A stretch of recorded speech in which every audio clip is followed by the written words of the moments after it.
한 번만 줘보시겠어요? 이렇게 천천히 진행해 보겠습니다. 저는 서울대학교 푸드테크학과 학과장을 맡고 있는 이기원입니다. 한국푸드테크협의회는 대한민국의 IT, BT 산업을 넘어서 푸드테크라고 하는 FT 산업을 대한민국 넘버원 산업으로 만들기 위해서 학연관산의 대표 기관들이 모여서 만든 단체가 되겠습니다. 한국식품클러스터진흥원, 한국농업기술실용화진흥원, 그리고 농금원 같은 국가기관과 그 다음에 정부 출연기관, 한국식품연구원 등 대학의 이제 푸드테크 관련된 연구 교육기관이 같이 참여하고 있습니다. 이게 그 정부나 또 이 관련된 이해 당사자들에 따라서 좀 다르게 해석이 되는데요. 소비자 또는 개인 입장에서 자신의 기호성, 그 다음 건강 등을 고려해서 메뉴를 먼저 선정하는 것부터 시작해서 집에서 먹을 건지 나가서 먹을 건지에 따라서 조리하는 형태가 달라지고요. 집에서 조리하는 방법, 식당에서 조리하는 스마트 키친이 있을 거고요.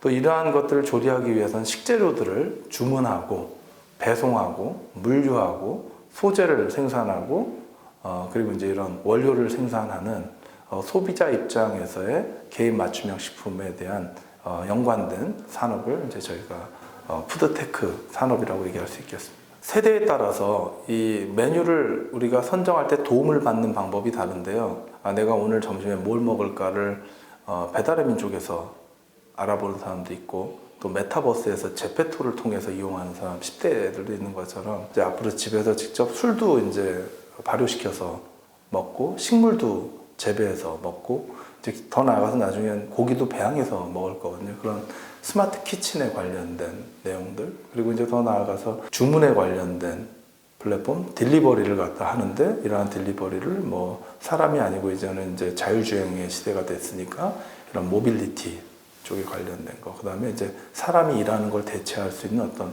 로봇 기술들, 그리고 이제 이러한 것들이 이제 더 나아가서 이제 기존의 어떤 고기를 대체하기 위한 새로운 신소재들로 대체육, 배양육, 더 나아가서 이런 이 마이크로바이옴 같은 것들, 또 유전자 가위 기술들, 그리고 더 나아가서 이제 원료를 이제는 노지에서 사람이 하는 게 아니라 IoT 기반의 이제 푸드팜, 이제 스마트팜이죠. 이제 이런 스마트팜형까지 이제 이러한 것들이 전 과정이 이제 이 푸드테크 산업이고 좀 더 확대하면 헬스케어와 관련된 것, 관광과 관련된 유형에 따라서 20대 연인들의 어떤 패키지냐, 가족 여행이냐에 따라서 각각 다른 이제 그런 건강과 이런 관광까지도 저희가 이제 푸드테크 산업이라고 연관해 볼 수 있겠습니다.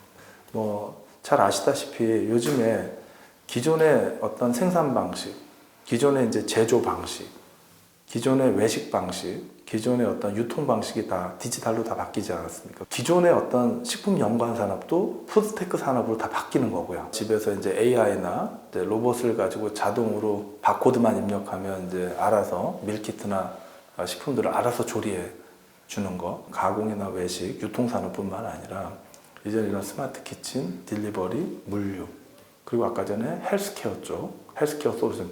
이제는 전부 고령 사회가 되고 경제 수준이 이제 올라가고 이제 수명이 늘면 늘수록 어떤 치료라든지 약을 의존하는 것보다는 이 헬스를 관리하는 쪽이 되게 중요한데 결국은 이제 운동하고 영양밖에 없거든요. 근데 운동 쪽은 시장이 크진 않고 결국 이제 자기한테 맞는 맞춤형 식품이 굉장히 중요하다. 그리고 이제 요즘에 이제 관광 쪽에 어떤 연계된 어떤 식품 산업이 굉장히 커져서 이런 걸 계산을 하면 아까 그거 플러스 최소한 이제 국내 시장만 600조 연, 그리고 전 세계 마켓으로는 저희가 한 세계 마켓에 저희가 1.5% 정도가 한국이 차지한다고 보거든요.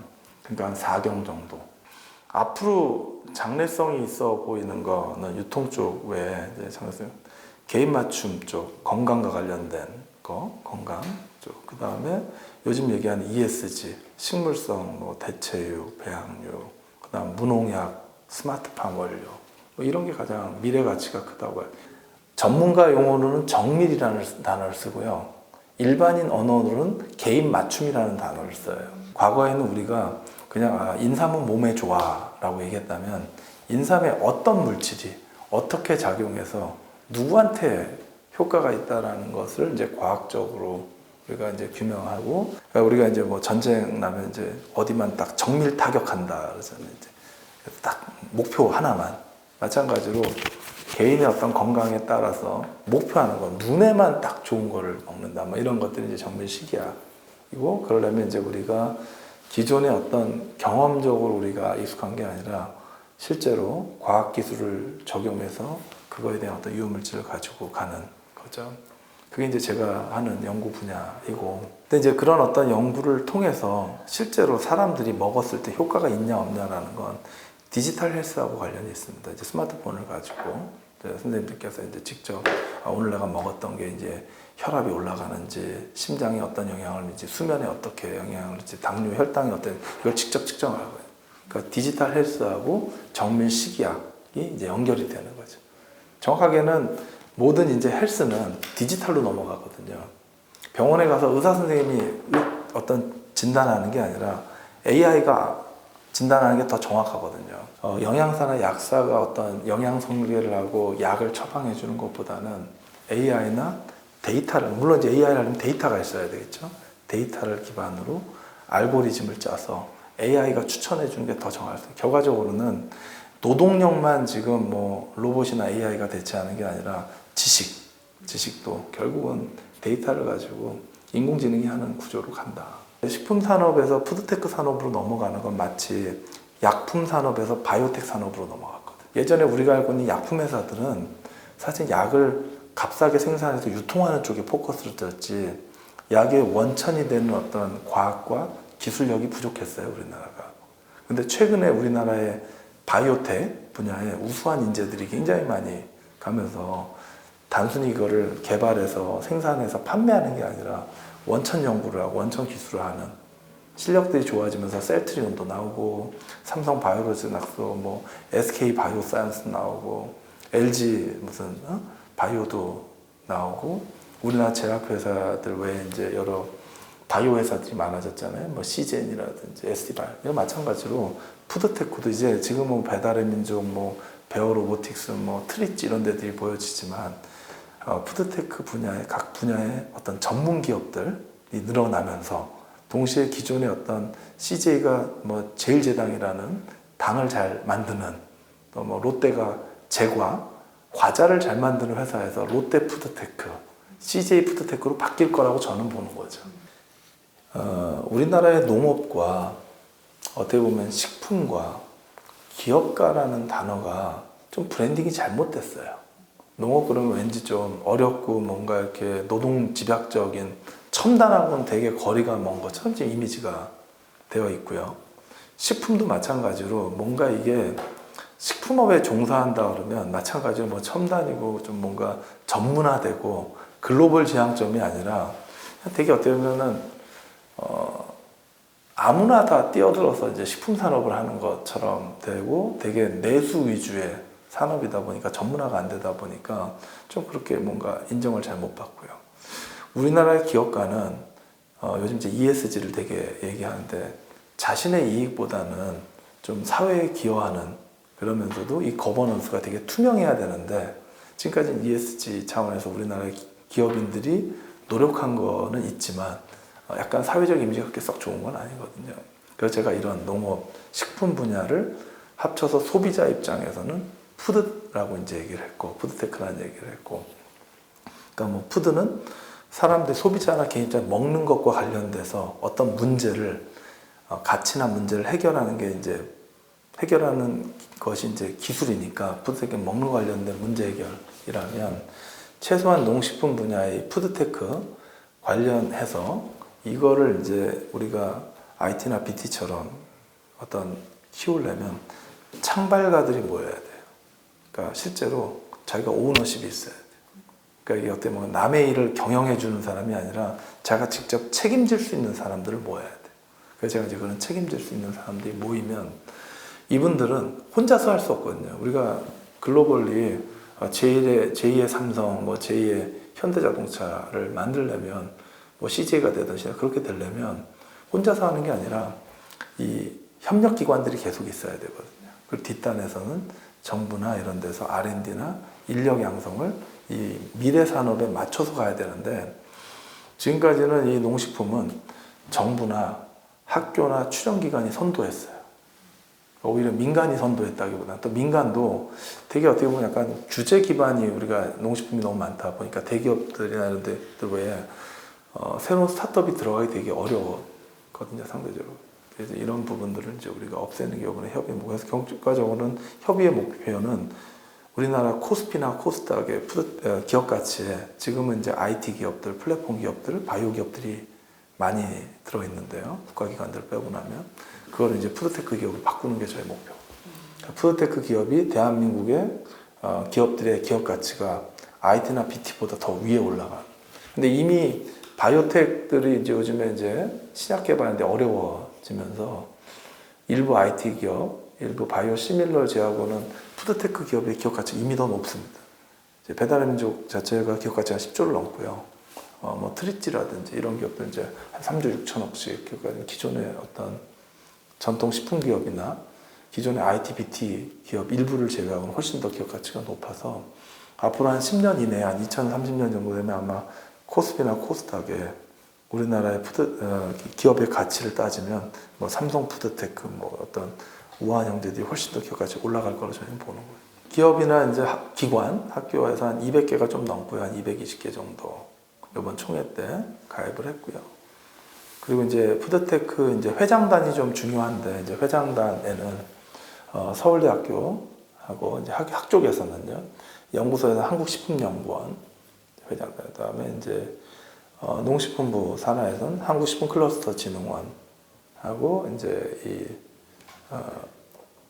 농금원, 저희 그 농업실용화진흥원, 농지정 산하죠. 그 다음에 그 무역협회 산하에 있는 코엑스. 여기가 이제 어떻게 보면 우리가 이런 푸드테크 관련된 기업을 지원해주는 플랫폼으로 참여를 했고요, 회장단에. 그래서 20%는 학연관에서 하고, 나머지 80% 중에 40%는 이제 푸드테크의 대표 기업들로 해서 기업 가치가 제일 높은 건 우한 형제들이 이제 회장을 하고, 그 밑에 이제 우리가 알고 있는 뭐 프레시지, 그 다음에 이제 그린랩스, 뭐 바르고, 그 다음에 베어로보틱스, 파스토, 뭐 더만마 이런 기업들처럼 기업 가치가 평균 한 5천억 이상 되는 기존에 이제 풀무원이나 대상보다는 기업 가치가 높은 기업들이 한 10개 기업이 이제 참여를 했고요. 그 다음에 이제 대기업 중에서는 이제 롯데, 신세계, 그 다음 남양유업이 들어왔는데 이제 앞으로 이제 이번에 저희가 11월 달에 이제 코엑스에서 엑스포 할 때까지는 뭐 이런 SK라든지 네이버, 카카오 등 이제 실질적으로 이제 더 지금 우리는 푸드테크 스타트업 위주로 먼저 했는데 이쪽 기업들을 더 참여시켜서 그런 목표는 저희가 올 연말까지 1000개 기관이 푸드테크 산업 협의회에 이제 참여하는 걸로 목표를 잡고 있습니다.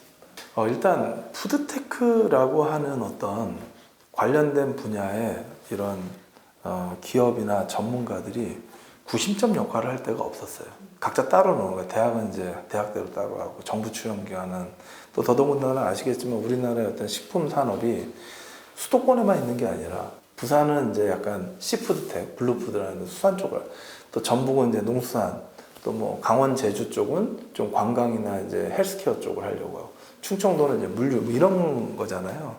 그러니까 우리가 이런 푸드테크의 글로벌 기업도 있지만 로컬도 되게 많아요. 서울대학교 안에도 푸드테크 창업한 이 교수나 연구원들이 50개가 넘습니다. 각 학교별로. 한식연에도 패밀리 기업이 있고 국가식품클러스터진흥원이 지원해주는 기업도 있고 농업실용화진흥원이 지원해주고 또 뭐 모태펀드가 투자한다든 걸 모으기만 해도 한 1000개가 되지 않겠습니까? 지금 이제 현재까지 푸드테크에 관련된 종사 기업의 대표들은 나는 비즈니스 모델은 훌륭한데 기술이나 이런 게 없어서 이제 정부기관, 뭐 한식연이나 뭐 저희나 이런 데를 찾아다녀야 되는 건데 이 협의 안에서 그런 것들 해결해 줘. 저희는 민간 주도로 제가 가려고 해서요. 정부의 어떤 그런 어떤 지원은 우선순위가 아닙니다. 지금까지 1원도 받은 게 없고요. 전부 우리는 푸드테크에 협의회에 가입된 회원들이 자기 어떤 멤버십 비용으로 지금까지 저희가 해왔고요. 지금 앞으로도 뭐 정부의 어떤 특별히 이와 관련해서 지원을 직접 받을 생각은 없고요. 정부가 요청에 의해서 푸드테크에 대한 어떤 앞으로 뭐 발전 방향이든 뭐 이런 것들을 한다 그러면 저희가 파트너로서 이런 정책을 좀 해달라고 정책적 어떤 제안은 드릴 생각이 있는 거죠. 우리가 하는 일에 대해서 소비자들이나 국민들이 이해를 해줘야 되거든요. 왜냐면 이게 세상이 변하는 거잖아요. 이제 기존의 어떤 노동, 생산, 가공, 뭐 제조, 유통하시는 분들, 야, 푸드테크 들어오면 뭐 어떤 본인의 어떤 일자리가 줄어드는 것부터 시작해서 아까 전에 처음에 이제 농식품부가 좀 고민했던 게 대체육이라는 고기를 마치 이제 없애고 새로만 다른 것들이 대체하는 이름을 쓰니까 되게 이런 축산 농가하고 되게 부딪히는 어떤 메시지인 거예요. 근데 영어로 하는 게 리플레이스먼트가 아니라 올터너티브거든요. 대안육이에요. 또는 맞춤육, 또는 뭐 선택육 이렇게 갔어야 되는데 표현을 대체육 이러니까 뭐 대체육 그러면 우리가 두유 먹는다고 우유 안 먹는 건 아니거든요. 다양한 선택지를 생산자나 제조회사한테 준다라고 자꾸 얘기를 해서 시장이 확대된다라고 지금 얘기를 해야 되는 걸 시장 확대가 아니라 기존 시장을 없애고 뭔가 다른 놈들이 들어와서 점령한다는 식으로 좀 메시지가 전달된 게 굉장히 잘못된 거예요. 그래서 언론에서 좀 더 이거는 농가나 제조자나 외식 기업들이 더 어떻게 보면 앞으로 사람 구하기도 힘들고 미래의 어떤 유통하기도 어려운데 이렇게 디지털 되면 본인한테 기회가 더 온다. 유리한 게 더 많다. 라고 하는 메시지가 되게 필요한 거죠. 배민이 들어왔기 때문에 기존의 오프라인 매장들이 어려워졌다고 보지 않거든요. 매출이 늘었을 겁니다. 없었더라면. 그럼 다 매장이 오냐고요. 네, 오히려 기회를 많이 준 거죠. 그리고 매장이 없더라도 내가 하고 싶은 일 할 수 있고 딜리버리 하면서 일자리 많이 됐잖아요. 그래서 꼭 우리가 이게 나와서 푸드테크가 나와서 기존 산업이 누가 손해를 봤지? 그리고 소비가 늘면 농산물 많이 먹는 거 아니에요? 생산 농가가? 그리고 농산물도 이제 이 경쟁이 소비 쪽에서 다양해지면 시장 독점이 없어져요. 그러니까 예전에는 우리가 조스 떡볶이만 먹었다. 떡볶이가 이제 한 10개가 돼요. 그런 기업들은 약간 오히려 좀 손해를 볼 거예요. 그러나 일반인들은 기회를 얻는 거죠. 다수는. 근데 저는 외식업계가 오히려 오프라인은 좀 줄었지만 온라인 쪽 매출 덜 늘었지 않았을까 싶거든요. SPC 물어보면 그래요. 작년에 만약에 배달비 좀 안 했으면 저기 파리바게뜨나 여기 베스킨라빈스 망했을 수도 있다. 매출액의 30% 이상이 온라인 매출. 농업과 식품이 이제는 전통적인 농업, 전통적인 식품에서 디지털 농업, 디지털 식품으로 바뀌어가고 있거든요. 그러면 결국 이미 이게 다 스마트폰으로 다 넘어왔어요. 앞으로 학연관이 주도하지 말고 민간에서 이머징하는 새로운 어떤 젊은 세대가 해보고 싶거나 이머전시에서 뭔가 변하고 싶은 데들이 있으면 정부나 학연관이 도와주는 코칭 입장으로 바뀌자가 저희 이제 모토고, 그렇게 되면 아마 대한민국의 이 푸드테크 산업은 10년 이내에 대한민국 넘버원 산업으로 바뀔 거다라고 저는 확신하고, 앞으로 이제 10년 동안 제가 93년도에 입학해서 10년은 연구를 했고요. 뭘 할까, 뭘 먹고 살까 연구를 했고, 교수가 되겠다고 마음먹은 이제 30년에는 박사학위를 받고 나서는 이제 프로젝트를 굉장히 많이 해서 기술화를 했고, 또 서울대학교 이제 교수로 이제 와서는 이제는 제가 연구한 기술을 가지고 실제로 실용화하는 일을 약홍두유부터 해서 뭐 여러 식물 유래 파이토시티칼이나 여러 이제 맞춤형 식품에 대한 거를 사업화했고, 이제는 경영을 좀 해보려고 하는 거죠. 대한민국이 앞으로 이런, 근데 경영이라는 게, 대학의 경영은 차세대의 우수한 인재를 발굴하고 육성하는 게 저의 경영이에요. 그러니까 저보다 더 나은 후배 교수, 후배 포스닥, 또 후배 뭐 대학의 신입생들을 잘 키워내는, 그게 미션에서 이제 앞으로 그런 방향에서 한 10년 더 하면, 글쎄 아마 다음에 10년 후에 아마 기자님 이렇게 뵙거나 할 때는 아마 대한민국에서 여기 코스피나 코스에 가장 넘버원 가는 기업이 되지 않을까, 그걸 꿈꾸고 있습니다.